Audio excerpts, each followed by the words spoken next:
Assalamualaikum. Lu ketemu di sini kita. Dari mana?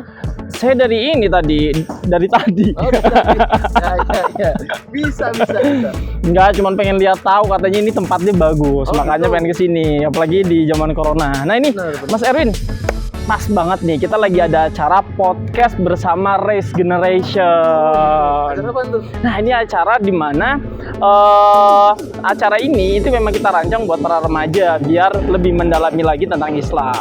Nah, kemarin kita sudah beberapa narasumber tuh, ada Kak Asep, ada Kak setelah Kak Asep ada Ustadz Ali. Jadi kita bahas kemarin tentang hijrah, bahas tentang bagaimana lebih dekat lagi dengan Al-Quran. Nah, sekarang ini kita mau pengen tahu nih gimana hakikat kebahagiaan.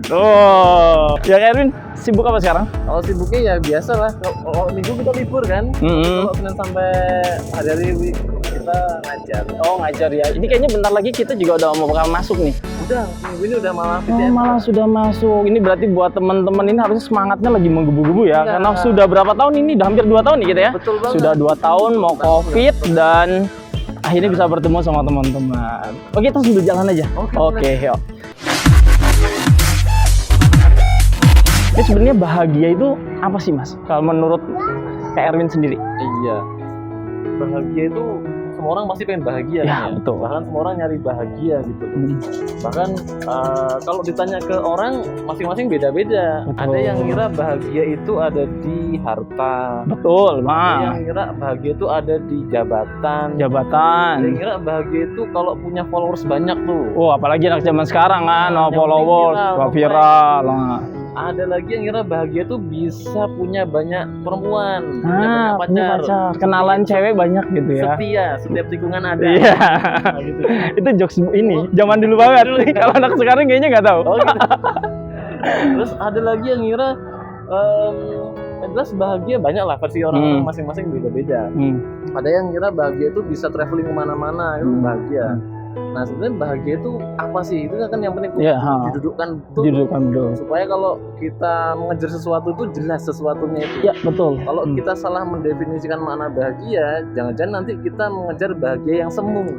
Betul sekali. Bahagia ternyata malah menderita. Ya, karena banyak juga kan kejadian orang-orang kaya yang akhirnya bunuh diri gitu. Padahal mereka pengen kaya dari kecil gitu. Apalagi di umur 20 tahun kan udah jadi miliarder di Cina sendiri, Korea sendiri. Tapi setelah mereka kaya ini bunuh diri. Berarti kan ternyata yang mereka kejar bukan kebahagiaan dan ternyata mereka nggak bahagia gitu kan. Ada lagi yang malah baru-barusan ini kan terkenal artis, ganteng kurangnya apa, coba cantik kurang apa.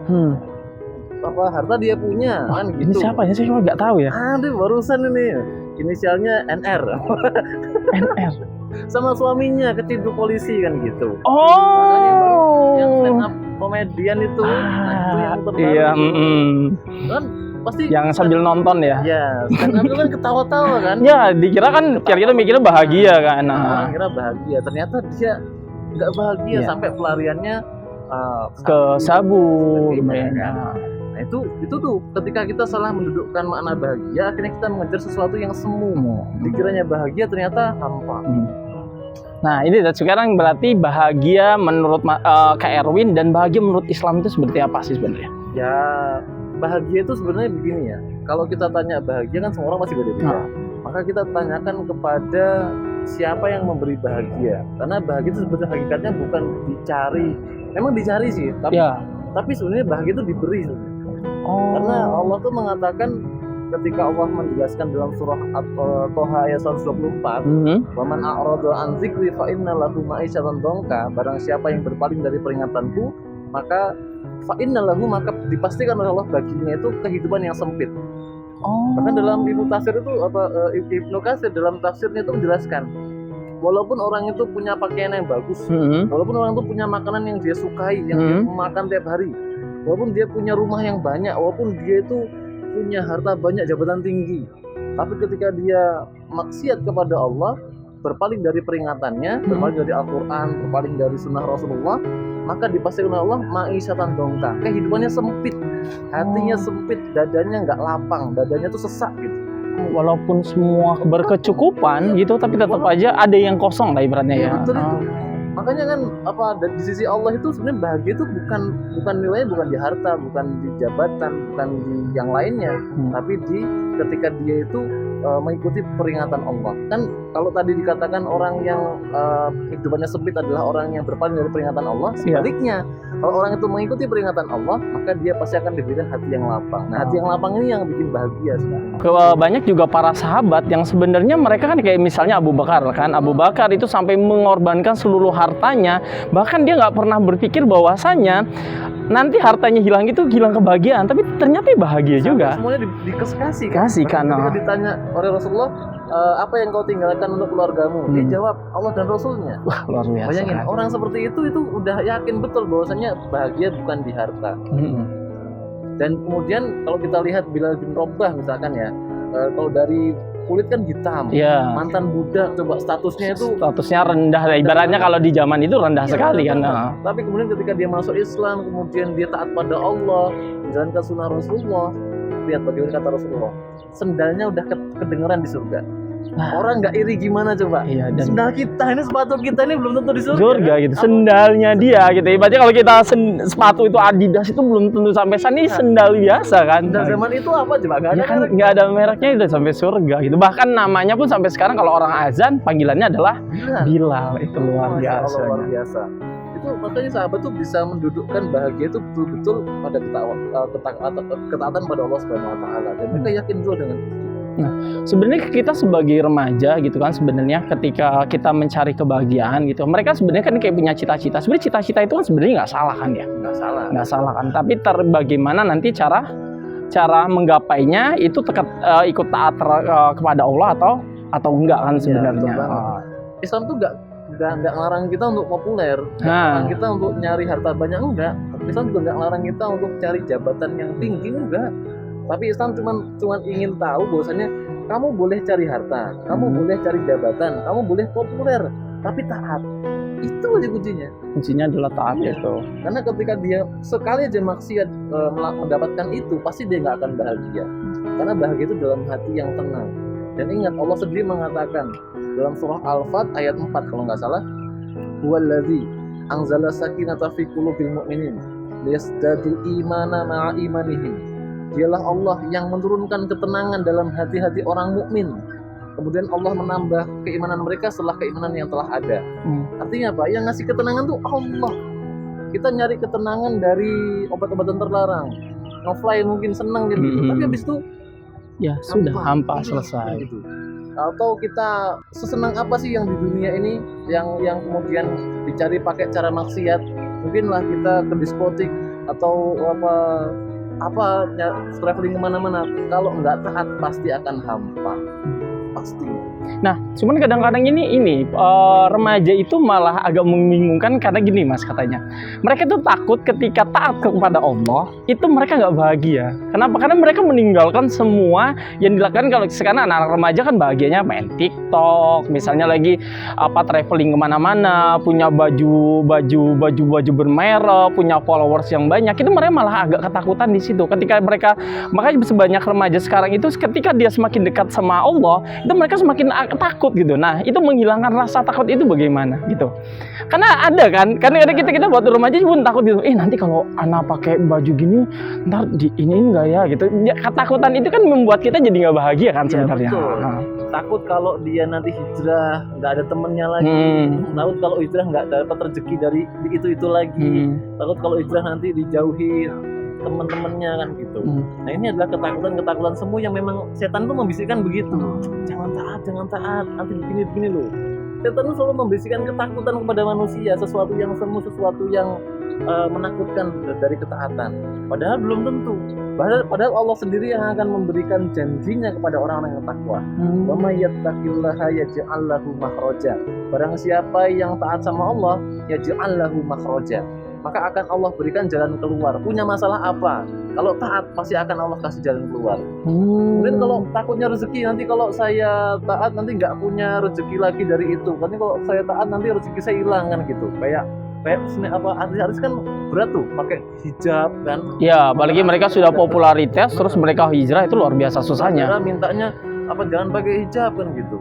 Karena lebih cantik kan nggak pakai hijab pasti. Gitu, kan, ya. Padahal kan hijab kan perintah Allah. Maka ketika dia memakai hijab itu takut nanti nggak ada undangan artis lagi kan. Ya. Nah ini banyak yang perlu diperbaiki sebenarnya. Karena keyakinan tentang rezeki itu rezeki dari Allah ya. Dan kemudian ketika dia taat, Allah juga udah memberikan dia itu kepastian tentang rezeki.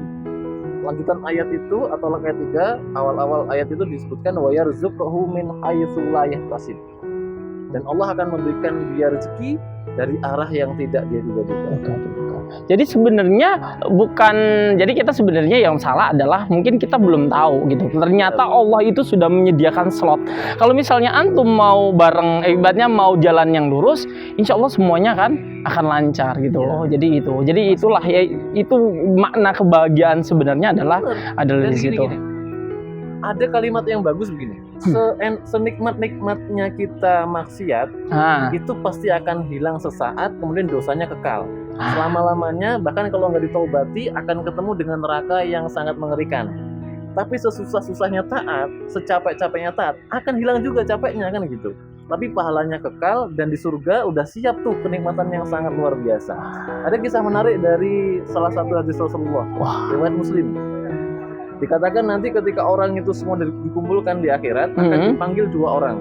Yang pertama adalah ahli neraka, yang dia tuh di dunia itu sangat bahagia, punya harta banyak, bisa beli apa-apa, bisa punya apa-apa. Bahkan luar biasa bisa itu. beli helikopter, bisa beli pulau. Banyak sekarang banyak yang kayak gitu, udah banyak kan. Enak banget dia tuh, tapi mati dalam keadaan kafir kepada Allah, sehingga dia ahli neraka. Satu lagi dipanggil juga orang yang ahli surga, tapi hidup di dunianya paling kalau di anggapan manusia itu paling sengsara. Miskin. Tapi dia mati dalam keadaan yang takwa pada Allah. Ketika dipanggil keduanya, dipanggil pertama yang ahli surga tapi di dunia itu sengsara banget. Wahai fulan. Ketika dia panggil, kemudian dicelupkan dia ke surga. Sekali celupan. Ini kayak teh itu kan, dicelupin sekali, habis diangkat lagi.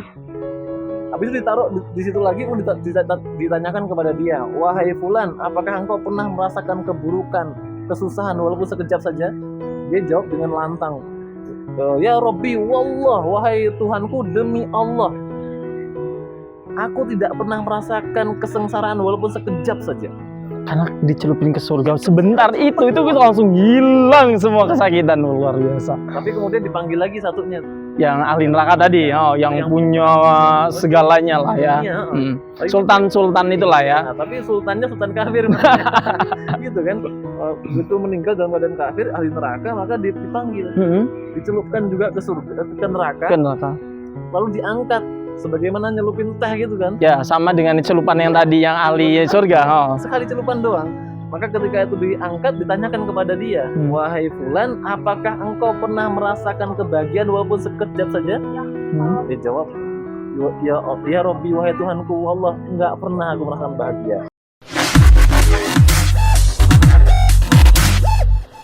Jadi sahabat The Race tadi sudah diungkapkan panjang lebar tentang makna kebahagiaan. Nah, jadi sebenarnya bahagia itu ketika antum taat terhadap Allah Subhanahu wa taala. Nah, jangan lupa gitu kan, biar tambah bahagia, tetap follow terus Instagramnya di Race Generation @official, dan jangan lupa selalu tonton YouTube-nya di podcast bareng Race Generation. Nah, ini untuk terakhir nih Kak. Gimana nih biar sahabat-sahabat The Race ini bisa taat kepada Allah dan tetap mendapatkan kebahagiaan? Iya, betul.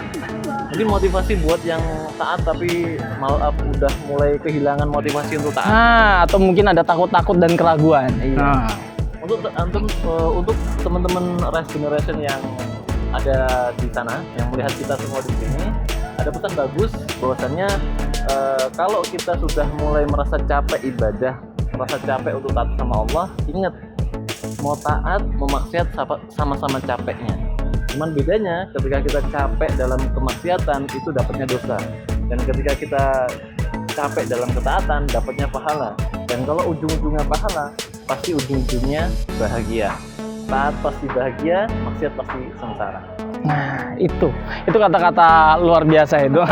Jadi tinggal pilih sebenarnya. Jadi untuk sahabat-sahabat The Race, jadi tinggal pilih. Antum mau milih taat atau mau milih maksiat karena sama-sama capeknya gitu. Antum sama-sama ibaratnya sama-sama meraih cita-cita. Nah, meraih cita-citanya itu dengan ketaatan atau dengan kemaksiatan. Sama-sama mendapatkan cita-cita, yang satunya mendapatkan amal, yang satunya mendapatkan dosa. Itu pilihan ada di sahabat The Race semua.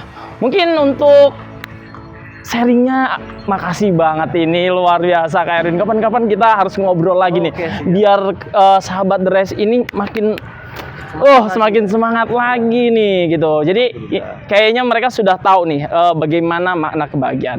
Oke, itu saja dari saya Kak Arif. Terima kasih untuk Kak Erwin. Oke, saya akhiri. Wassalamualaikum warahmatullahi wabarakatuh.